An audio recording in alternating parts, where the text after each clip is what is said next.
All right, so we're here to do your introduction, since we did not do that in the beginning. So, can you just tell us who you are and what it looks like to be you in this world? Wow, what a great question.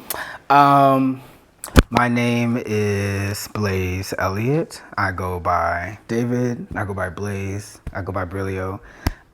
Based off of who I am in that moment, like which people I'm around, um, who I am in this world. I am many things, which are reflected by multiple names. Um, I am an explorer. I consider myself. I love to explore this life that we're living, and I love to be curious. I love to be joyful. I really value like the art of understanding, and that bleeds into everything that I do.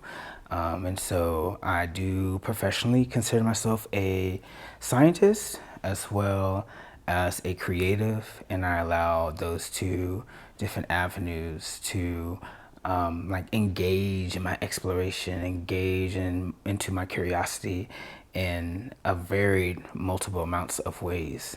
And it gives me a level of fulfillment. It gives me a level of purpose in this life. And I try my best every day to apply that to my own expansion, to my community's expansion, to my loved ones' expansion, and to the expansion that I have or the understanding that I have about life. And so, to my core, that is who I am. Love that. Can you also tell them about what you're studying and what has influenced you to kind of take that path that you're on? Yes. So I am studying this branch of neuroscience called neuroaesthetics. Neuroaesthetics is the neuroscience and the psychology behind aesthetics, or design, art, and beauty. And so we look into people's behavioral patterns as well as thinking patterns when they are engaging in any sort of facet of the arts, of design, that sector. It is a wide it is a wide field of varied of varied branches. Um, and the reason why, even though it's so wide and so open, the reason why neuroaesthetics is important, because what it does, it bleeds the lines between objective reality and subjective reality, and understanding that those two play a huge a huge role in our lives. They interplay with each other, and they are not separate. And many times they're all one and the same. And so, for me, I am really inspired by anything that is considered like creatively expressed. That includes design, that includes the arts, and I believe that many of our life lessons, many of our insights with ourselves, much of the beauty that motivates us, that invigorates us, comes with engaging in aesthetically pleasing things, or like a well-designed space, or the notion of creating something, or the notion of problem solving, using like the arts. And I think it is a beautiful pipeline for me to look into how people can expand themselves and expand who they think they are, expand beyond what is even considered like human when engaging in those things, and how the brain and the mind like plays a role and plays a part of that. And so my goal is for people to understand that design, like aesthetics, beauty, like those are not just added parts to life. They are not electives. They are not appetizers. They are the main dish. We are severely impacted with from all of those things. People die in poorly designed spaces. People's minds are negatively influenced when they are not in environments or spaces that cater to them seeing a level of joy, a level of pleasure. So like beauty is a requirement for living, and I hope my research and my studies allows us to incorporate beauty and art and creativity more into our curriculums and what we prioritize in our global economies. Absolutely beautiful. Thank you. Thank you. So we were talking off camera about just your spiritual journey and where you're wanting things to become more physical now. Yeah. Can you tell them more about that? I'll tell you anything that you want me to tell you. No, so I was just describing to you how like these past like few months have been so hard on me, and a lot of things broke down in my face, and a lot of my spiritual beliefs are like very robust. You know what I'm saying? We talk about our spiritual beliefs often. But it just comes now to a time where like I have to make it into like a ritual. You know what I'm saying? Like I'm a neuroscientist and psychologist. Period. Poo. But like one of the cool things about like psychological research and looking at how people make things into like something physical is looking at rituals. And so you see there's like an actual change in behavioral pattern when a ritual is there. So which is why like maybe a birthday celebration or like a marriage, the mark between one concept of time and into another. Like there's a distinct difference that a ritual makes that allows and encourages people to change behavior. You know what I'm saying? And so for me to find like actual daily rituals, for me to put like my spiritual beliefs, like my concepts, like my thoughts into practice, like into words, into like multi-sensory experiences that will actually like activate my body. You know, like I think that's important. And you know what? I feel like the drill team. Speak on it. Speak on it. For those of you watching this video, me and David grew up together on the drill team at church. For me, I was on that from 4th grade till I graduated, so I had to meet you when I was in 5th grade. Mm-hmm. And just how much we grounded down that energy, you know? And so can you tell me, I guess, how that, if you could think back on how that fed you then, mm-hmm. and what did that ritual of going to practice and having to go to church and do, like, what was that like for you, and what do you think that will look like now? So I think one of the things that really intrigued people into like being attentive and drawn into drill team was how does like stomping and making claps have anything to do with praising and worshiping God? You know what I'm saying? Like you can just praise and worship God in your seat, but why are you going to practice getting yelled at? You know what I'm saying? Doing discipline, like, you know what I'm saying? Like going through some rough areas just to praise while move. So I'm thinking of like that one year when I'm thinking of that one year where the entire routine was singing. Remember that? The musical. The musical. Yeah. We're gonna make praise into a musical, yada yada yada. But you know, our drill team is from the South, but it ain't Southern. It ain't no Galilee, it ain't no New Orleans. And like, the Fountain of Praise had an issue one year of us singing because we didn't sound good. You know what I'm saying? Or we didn't sound like a choir. And they was worrying about like the optics and the aesthetics of what does it mean to like sound good or sound like appeasing instead of the actual praise part. And so we had to limit our routines because of that. I don't know if you remember, it's just like we couldn't sing. Like after that, like when we drilled in front of the congregation, we couldn't sing because that was requested. And that like gnawed at our like director Tiny, because it's like singing, no matter what it sounds like yes, like we're gonna work on sounding good so it can attract people, but singing is more than just like the audience, you know what I'm saying?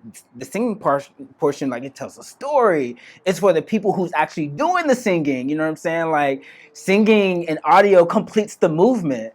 And so the next year, we made our entire routine about what does it mean to praise in all aspects. You know what I'm saying? So you can praise with your feet. And we did like a feet thing where all we did was move our feet. We did a thing with our hands where all we did was move with our hands. You know what I'm saying? It's like there's so many different ways of praising, and it's not just like a shout or just like a cultural experience. It's like it's a multi-sensory experience. You can praise by just feeling your feet. You can praise by dancing. You can praise by going on a run. You know what I'm saying? You can praise by doing a backflip. You know, you can praise by lighting a candle. Like, so drill team was a reminder that movement and like being connected to something physical is a very like required attribute for praise and spirituality. And that's something that I'm going back to, is like, wow, like that's Jill team is always knocking my door, and Jill team is knocking my door right now and reminding me like that's what I need. And so I have like two different things. Right. One, I don't know if you know, but like I joined the Aztec dance group. No, I didn't know that. That's what some of that stuff in. I'll show you. Yeah. But it literally for me is how drill team has wrapped around the corner. Okay. Because it's very physically taxing. Yeah. Like you're moving around, all of this stuff. It's like a cardio workout, you know, but what you're symbolizing and, you know, what it means and what it represents. Like I feel like that's the physical embodiment.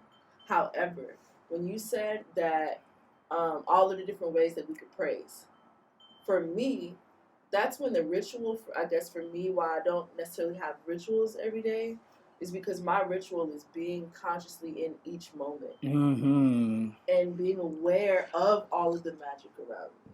You know, being in the smallest thing, washing clothes, you know, being grateful that I have the resources to wash my clothes. It's like the ritual for me is in the little moments, it's in the details, you know, because you might not feel like doing X one day and X another or Y another. But hey, all I got today is being able to lay in this bed and consciously connect with myself. Being here with myself. Yeah. And so, do you feel like you already, like when you look at just your mind on a daily basis, you know, do you feel like you're already kind of in the space where you're like always consciously aware, or do you feel like you kind of drift sometimes? I mean, I think it's natural for us to drift from conscious to like unconscious. I think it's healthy for us. You know what I'm saying? So we can go back into a conscious state, into like a new perspective. I think just like touching on like your rituals part, like I think another way to look at rituals are habits.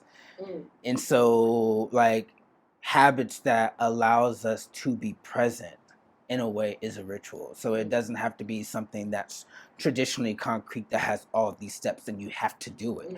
If you're doing all these concrete steps and it's supposed to make you present, but you're worried about actually like doing the entire ritual, then you're not being present. So the ritual doesn't work for you.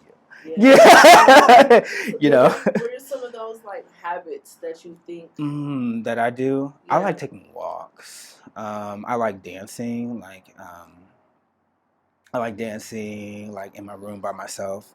Something personal that I do is I talk to myself in the mirror. It helps me it allows me to be present with myself. Like there's an idea of myself when I'm talking to you, but for me to talk to myself and I'm seeing every single facial expression, my eyes dilating, you know what I'm saying? Like now the glands on my skin is starting to sweat when I talk about this or that. Like it allows me to be present with myself in a different sort of way, fashion and form. So that's one ritual or habit that I do in order to like stay like present. Also, I love nature walks. I was reminded because I saw The Color Purple yesterday. You know what I'm saying? Yeah. And I was watching The Color Purple yesterday, and it was just like a reminder that God is always in the small things and the appreciation of the small things. Even when you're walking in the field and you surpass like a field of purple flowers, and how, questioning if God feels disrespected for you to just move past those field of flowers without acknowledging thyself in those flowers. Like, so, yeah, those are some of the rituals. I hope I answered your question. Hey, even if you didn't, I'm following where you at. Because now I'm like, when you just said, seeing God in the small things, I think for me, that's where my perspective on God has become. Mm-hmm. Like, just the fact that it's not a human, so. And I think that's our mistake. We treat God as if like God is human. What do you call it? Amorphous. Yeah. But I feel like it's our need to compartmentalize to make things make sense. Mm-hmm. But it's like God is not a human. Yes. God is and not. Like, that's where the concept of Jesus came from. Yeah. You know what I'm saying? But God is also not human. You know what I'm saying? Yeah. Just like it. Go ahead. I'm sorry. Yeah. No. This your interview. I'm throwing in the seeds. Yeah. But this is your commentary. Yeah. So, but, and I don't know if this is a conversation for now or for post meditation or for both. Where do you feel like you're at currently in your perspective of God, if you could put that into words? I think my perspective of God has really shifted into understanding that, like, God reaches us personally. Like, it is an actual like personal relationship, and I really don't think we understand like the magnitude of that when we say that. And so, if the way in which you may receive a message is more impactful when you're sleeping, then God may come to you in your dreams. If the way in which you're more impacted when you're being preached to, then God will use other people to preach and speak to you. If you are really into mathematics and numbers and how that correlates with space, God will speak to you through numerology. You know what I'm saying? Like, if you love creativity and your imagination, then God will speak to you through your imagination. And shame on us for saying like imagination does not equate to like God being real. If God actually and truly loved us and wants to speak to us personally, impactfully, and internally, he will use our imagination in order for us to get connected to him. So like, understanding that God is so expansive, and pervades any and everything, like, we will always have access to God. I'm shaking over here, y'all. So to add another element, like, to be more connected to different versions, different variations, different parts of yourself, and how different variations of yourself may receive different things more intimately. You then start to expand the ways in which God can connect to you. Can you actually say that then? Because that's actually deep as fuck. Like, I have to stop you there.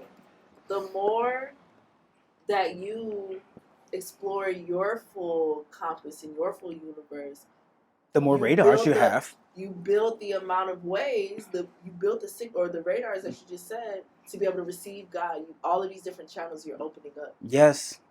Yeah, absolutely. And I feel like, oh my God, this is becoming such a good conversation in my imagination. Mm-hmm. That I feel like it's actually time for us to take a moment to go meditate. Okay.